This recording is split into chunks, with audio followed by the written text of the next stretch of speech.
Гренландия – это крупнейший остров нашей планеты, который вместе с окружающими малыми островами образует административную автономную единицу Гренландию, принадлежащую Дании. С 1721 года до конца Второй мировой войны Гренландия являлась датской колонией, а Копенгаген использовал остров для охоты на китов и тюленей. В 1940 году 170-я дивизия вермахта за 6 часов оккупировала Данию. Спустя год датский посол Генрик Кауфман отказался принимать приказы марионеточного правительства в Копенгагене и подписал соглашение с США, позволяющее Вашингтону занять и укрепить Гренландию, чтобы Германия не использовала ее в качестве военной базы.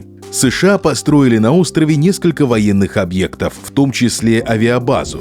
После превращения острова в военное укрепление Вашингтон в 1946 году предложил Дании продать Гренландию. В феврале 1946 года среди американцев был проведен социологический опрос. Нужно ли США заплатить $1 миллиард, чтобы купить Гренландию у Дании? 33% сказали «да», а 38% – «нет», 28% воздержались, что закономерно, так как только 45% респондентов правильно определили, где вообще находится Гренландия. Дания отказалась продать остров американцам, а в 1953 году колониальный статус Гренландии был упразднен, и она стала неотъемлемой частью датского королевства и получила представительство в датском парламенте. На острове остались американские военные объекты. Местные авиабазы сыграли важную роль в ядерной стратегии США на первых порах биполярного противостояния, так как сначала ядерное сдерживание СССР основывалось не на межконтинентальных ракетах, а на бомбардировщиках с относительно ограниченной дальностью полета. До конца Холодной войны Гренландия была промежуточным узлом на пути доставки американских бомб на территорию СССР. Сегодня Копенгаген контролирует внешнюю и оборонную политику острова. Более того, датское правительство ежегодно выплачивает Гренландии около $500 миллионов, своеобразный грант, который покрывает более 50% ее государственных расходов.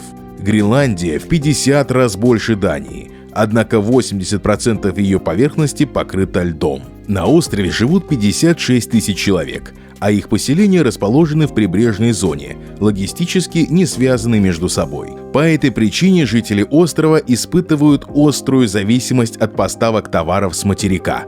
Более 50% транспортных услуг осуществляет компания Royal Arctic Line по морскому маршруту из города Ольбург в город Нук, который де-факто является столицей Гренландии. Кроме того, более 63% гренландского импорта до сих пор составляют датские товары.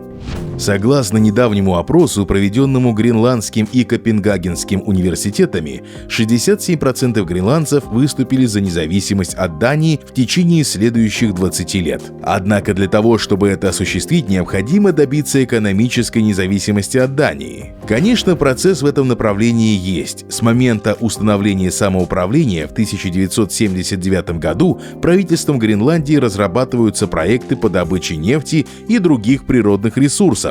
Но до сих пор существует проблема. Нефть находится глубоко на морском дне, а у острова банально нет оборудования для ее добычи. Но есть другой ресурс – вода.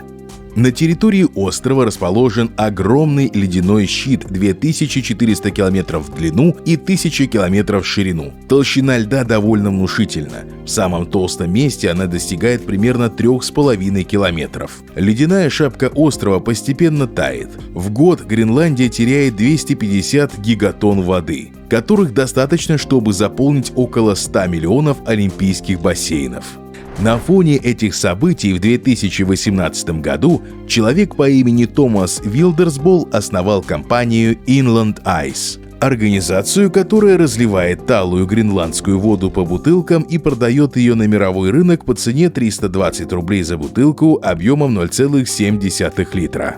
Маркетинговый ход довольно неплох. Компания утверждает, что продает воду с ледников, которые сформировались еще до того, как на гренландскую землю ступила нога человека. Это заинтересовало островное правительство, которое получает от компании Inland Ice финансовые отчисления. Чиновники из НУКа санкционировали необходимые исследования для определения чистоты воды и мест для ее забора. На основании этих анализов гренландские министерства ресурсов и промышленности утверждают, что ледяной покров острова является главным нетронутым человеком пресноводным резервуаром в северном полушарии. Конечно, продажа талой воды вряд ли сможет помочь Гренландии добиться финансовой независимости от Дании. Однако это не единственная островная инициатива, направленная на расширение экономических связей Гренландии. Всем привет! Большое спасибо за поддержку, которую вы оказываете каналу. По ссылке в закрепленном комментарии за небольшую плату вы можете получить доступ к эксклюзивным стримам. Дипломат объяснит, что происходит в отдаленных частях планеты и почему эти процессы очень важны для остального мира и в частности для России. Кроме того, вы можете получить чек-лист с самыми нужными материалами по международным отношениям, а также многие другие бонусы. И приезжайте к нам. У нас не заходит солнце. В апреле 2019 года было подписано соглашение о сотрудничестве между вышеупомянутой Royal Arctic Line и исландской судоходной компанией Eimskip, которая соединит Гренландию с Исландией и, соответственно, с новыми рынками сбыта. Кроме того, в ноябре 2018 года парламент Гренландии одобрил законопроект о расширении аэропортов в Нуке и Илулиссате, а также выразил заинтересованность в создании гренландского дипломатического представительства на территории КНР. Установление связи с Китаем обеспокоило Соединенные Штаты.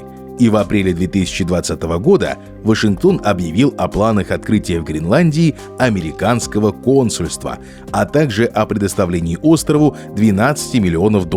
Помимо этого, американцы ежегодно инвестируют $15 миллионов в 50 исследовательских проектов в сфере окружающей среды и устойчивого развития, которые реализуются на территории Гренландии. Вашингтон считает, что из-за глобального потепления и таяния ледников на территории острова могут быть обнаружены новые полезные ископаемые, а в самой Арктике появятся новые транспортные маршруты, и выступает против российского и китайского участия в их разработке и развитии. Большое спасибо за просмотр. Пожалуйста, оцените это видео и поделитесь им с друзьями. Также по ссылке в описании вы можете перейти в наш Telegram или оформить спонсорскую подписку и получить доступ к эксклюзивному контенту, стримам, еженедельным дайджестам и уникальным документам. До новых встреч!